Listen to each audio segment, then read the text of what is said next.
Hello, hi. I know I am extremely late. I'm so sorry about that.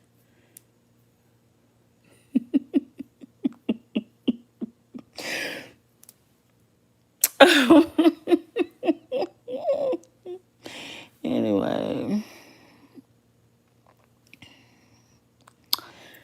something just popped up and I just be tickled to death about certain things. Um, okay, so I took a little time out for myself today. Yeah, I had something, really bad happen, so I had to take time out for myself. Hello, Anthony. How you doing?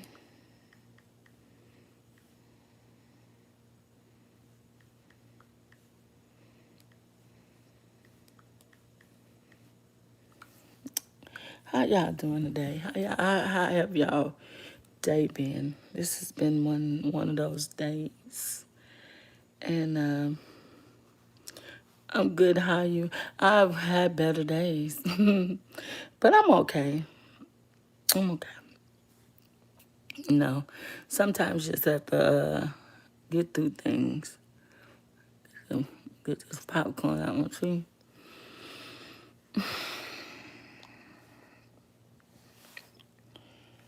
So, where are you at, Anthony? Where you at looking in on me? And I know it say 8 people, but I promise you seem like you're just the only one here. Nobody's saying hello or nothing, but I see they hitting the thumbs up button. That's a good thing.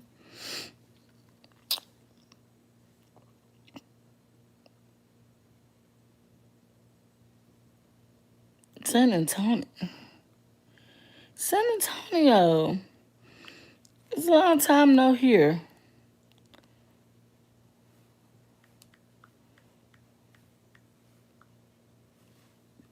James Christopher. I haven't heard from you in a minute. How's things been going with you?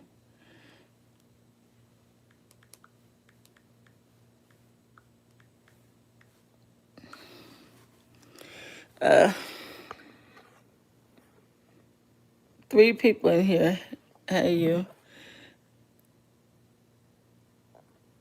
Yeah, it's been a minute. Yeah, it has. Things it's thing my for the person that said 3 people in here, nah, it's more than that. I'm looking at the count.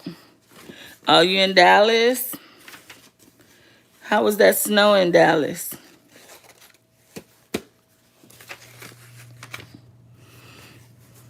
How was that snow in Dallas? Okay, so I don't know if y'all how the fuck is you doing? Wow, I don't know. I'm not gonna answer that because you didn't have to cuss me like that. So, oh, that mean Dallas love, and it didn't stick. But you know what? It stuck in Colleen because my Facebook fan, um, on my regular Facebook page, he hit me up and he said, "I'm in Florida, and it finally snowed in Texas, and I'm in god doggone Florida. And you know it's gonna be another 1,000 years before it snow again." And he said he sent me a picture. They made a snowman. It was 6 feet.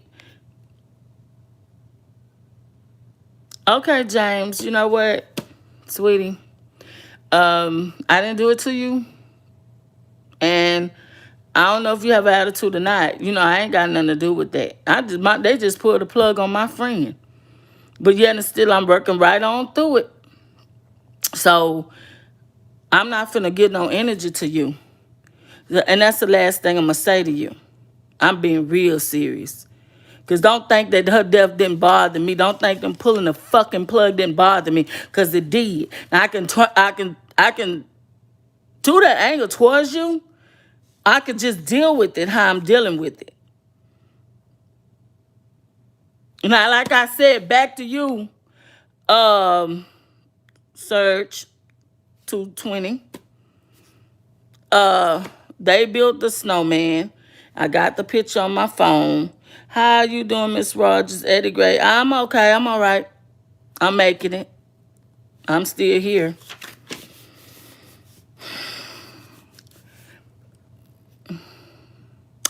I just wish when people got going through whatever they going through, baby, don't do it on nobody, because one thing about it, we don't know what you went through. We don't know what you went through, what you're going through. You don't know what I went through, what I'm going through. All you know is it don't matter if everybody leave off of here. I'ma still read my book like I said I was doing, because this is what relaxes me. This is my Zane book, and I probably gonna read a chapter in it. Cause I don't have, and the chapter is like, goddamn. Might have to do 2 chapters, maybe 1. I feel you on that. Yeah, no, it's true though. Seriously, it is what it is.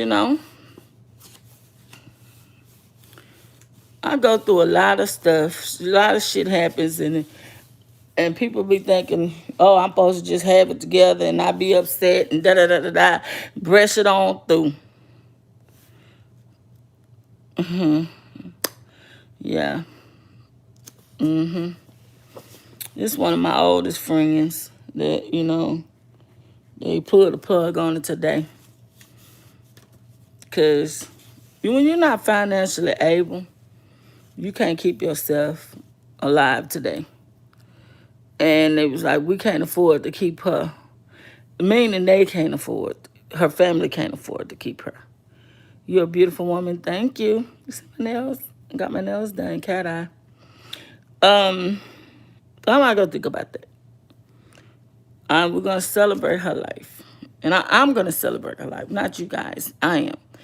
But I do want to get into my book. I don't know if y'all remember the last thing I read. I'm reading from Zane. She's the author. And the name of her book is Nervous. Nervous. Okay, so catch y'all up on speed. Okay, so the girl in here, she has okay, she's a very nervous person. She's a very quiet person, but she have a split personality that's not so nervous and not so quiet, and she likes to fuck a lot. If you know anything about Zane, then you do know that she is a erotic book writer. So yeah, that's what it is.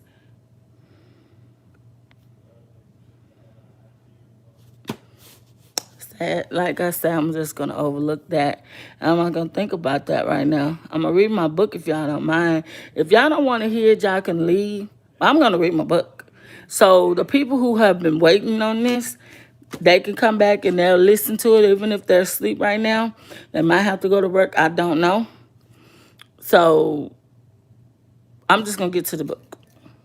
Okay. I'm gonna take off my protective shades because this would take me from my phone. I had to get me some. Well, that might be the proper way for you to say it, but I'm thinking I can say it any way I want to say it. Is that not? I mean, I can say it how I want to say it. So if you want to say nympho, I want to say fuck a lot. Same thing. You're not wrong and I'm not wrong. Am I right? Okay. Glad we got that understood. Well, I did. I don't know if you didn't. You caught it, hopefully. Okay, so I'm on chapter 3.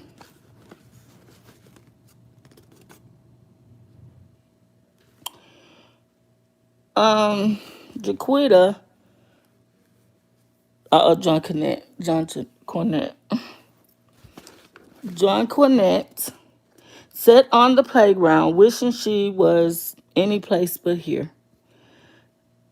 Every day her mother dropped her off at the school. She dreaded waking up. She dreaded walking up the front steps through the large metal doors. She loved her teacher and desired to gain knowledge, but the way the children bullied her was depressing to a 7-year-old girl. The teasing never stopped, nor did the names. Retard.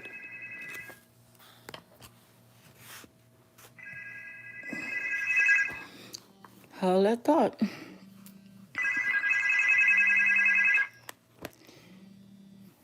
shit. Oh, come on. Stupid. Ah, just go. Oh, my God. Hang up.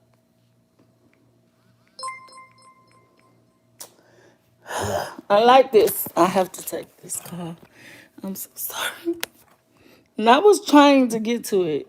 Like, this is my mom. So sorry. And didn't want to tell her anything about this.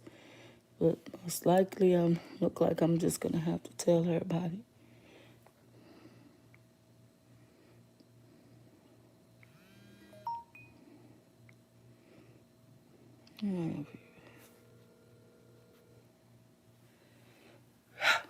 Sorry. I can't read the book.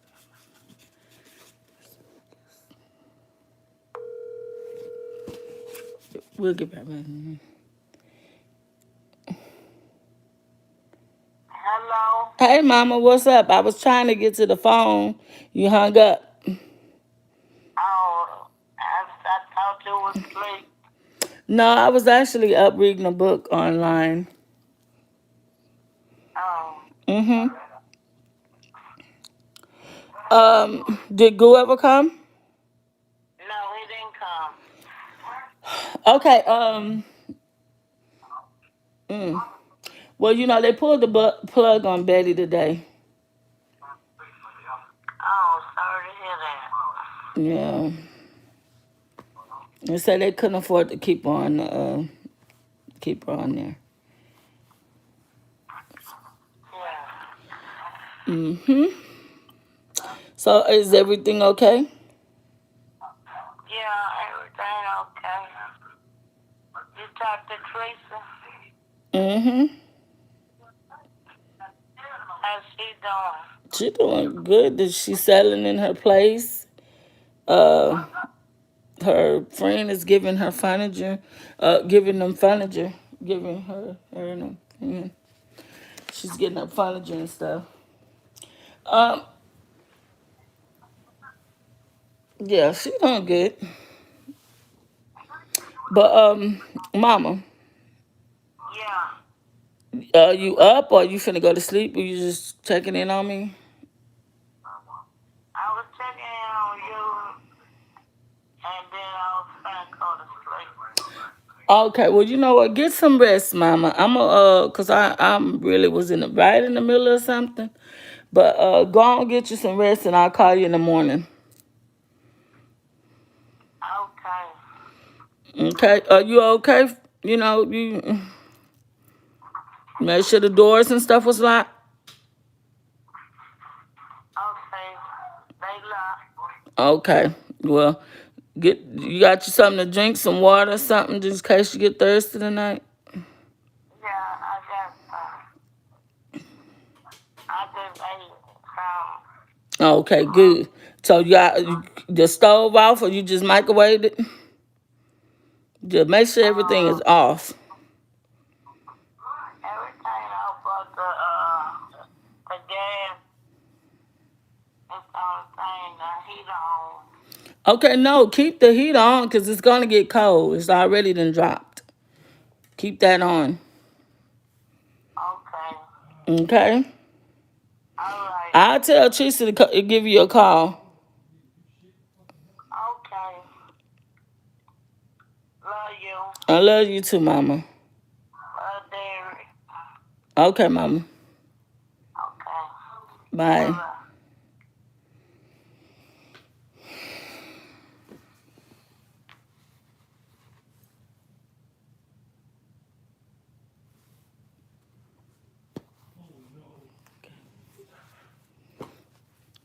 All right. Sorry about that. So, um, let's pick back up where we left off.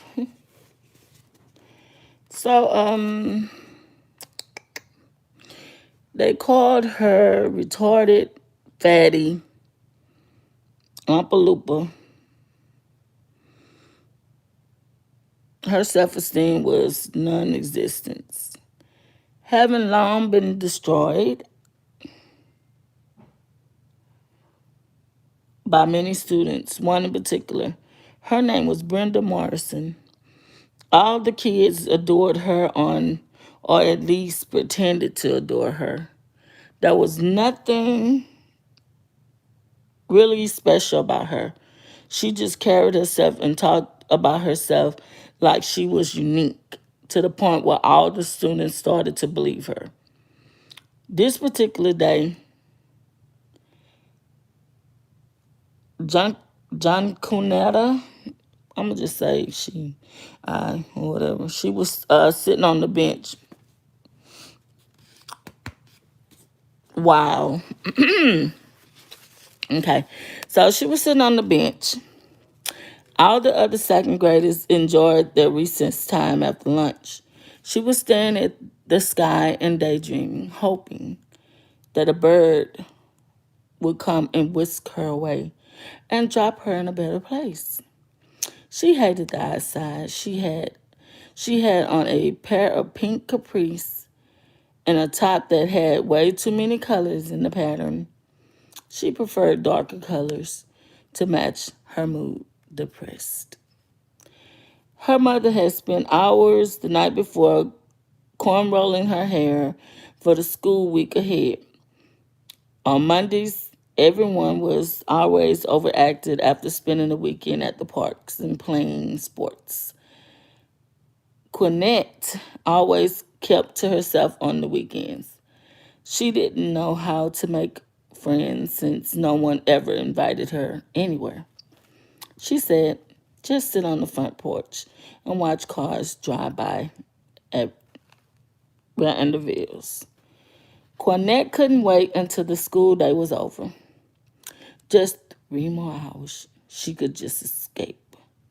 She was lost in her own little world when Brenda marched up to her with 3 other little girls in tow. What are you doing, fatty? Brenda hissed at her. Where's my money?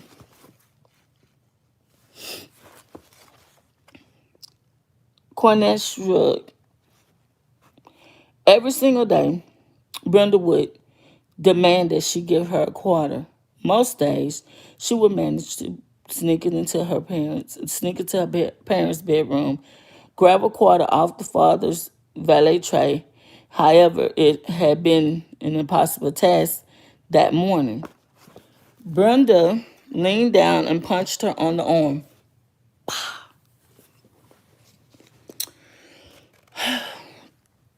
You heard me, retard. Where's my quarter? Retard. Quinette lowered her eyes to the ground. I don't have it. Excuse me? Brenda asked angrily.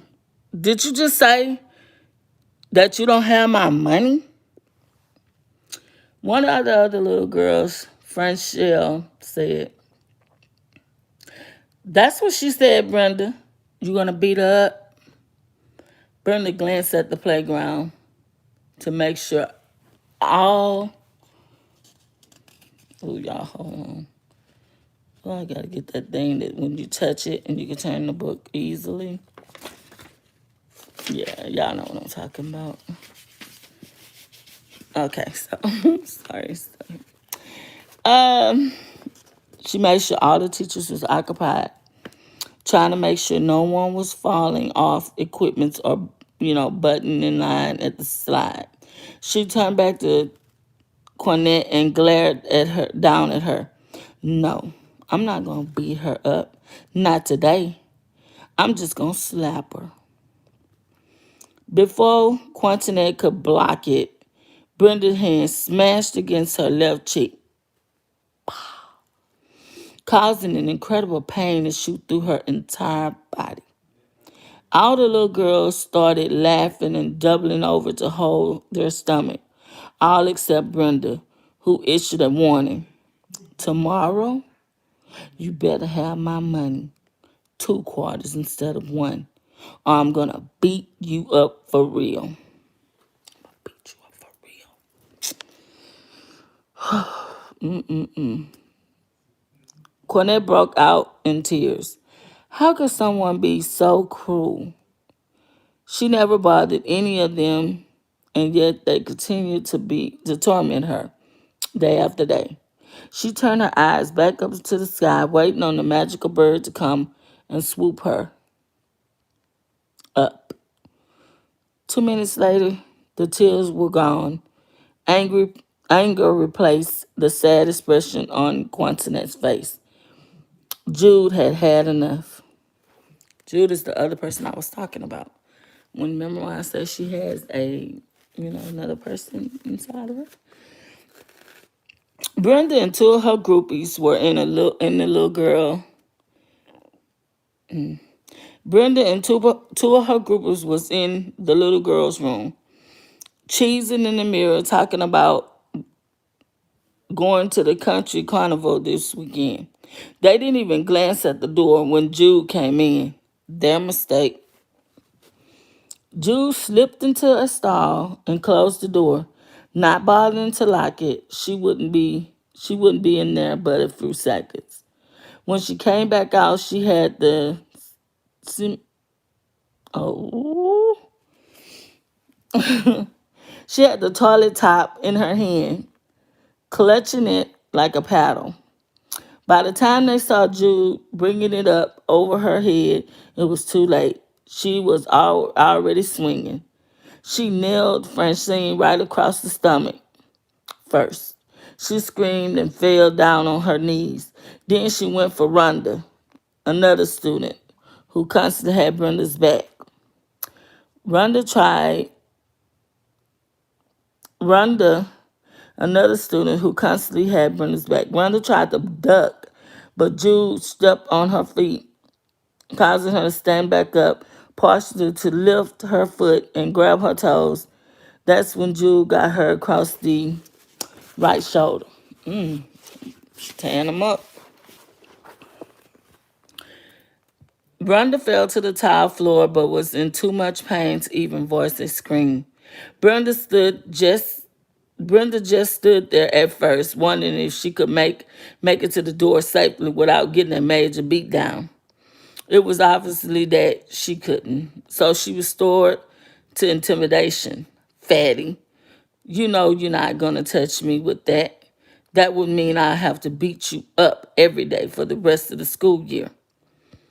Jude let out this horrible laugh. You must think you're talking to Cornette. You must think you're talking to Cornette. Let's see what she said. Brenda eyed her with confusion, like, and she said, what are you talking about? She said, I have a message for you. Jude responded, don't ever talk or touch Quantinette again, or I have to deal with you. With that, Jude slammed the ceramic top across Brenda's head. 3 tooth popped out of her mouth on impact. She hit her 3 more times with it, 1 more across the face, once in the ribs, and once in the knee. Brenda lay motionlessly, and Jude was satisfied. She looked in the mirror while Quantinette could stand to lose some weight. There was numerous of kids her size or larger in 2nd grade. She stared at her reflection. Don't worry, I'm here to protect you. Okay? Quantinette didn't know what was happening. All she knew was the physical education teacher, Mr. Turner, was restraining her for some reason. They were loading Brenda, Francine, Franchelle, and Rhonda into an ambulance in front of the school. There were police cars in the front of the building, and everyone was glaring at her and shaking their heads. She saw her parents pull up in the Volvo station wagon. Mm-mm-mm. Okay. Practically jumping the curb, coming to a halt. The look on their face as they emerged from the vehicle was frightening. Cornette fell down on her knees and cried. What did I do? She screamed out as her mother approached her with outstretched arms. I didn't do anything. Okay? So, that was 3. And 4 is July 1987 summer vacation. So, I'm going to stop right there because, I don't know, I'm tired. And I'm going to get some rest. Look, y'all check this out tomorrow because I know a lot of people are like, I'm tired too. Y'all check this out tomorrow and y'all let me know, comment below what y'all think about this. So I guess she went back to her childhood, and I guess they're trying to let us know a little bit how she got started as being Jude. So in other words, I see they used to pick on Quantinette a lot. So she had to make this other person because she's truly not like that. She's quiet, shy, nervous person. So she had to make this alter ego person to practically get through what she was going through as a little girl. And as you see, Jude wasn't nobody to be played with. She put them all in the hospital. Point blank. Bet you they ain't mess with her no more. Sometimes you have to create something like that to protect you in this world, because people will hurt you. Really, really will hurt you. And they will try to take advantage of your kindness and your weakness. Remember, stay on your toes. All right.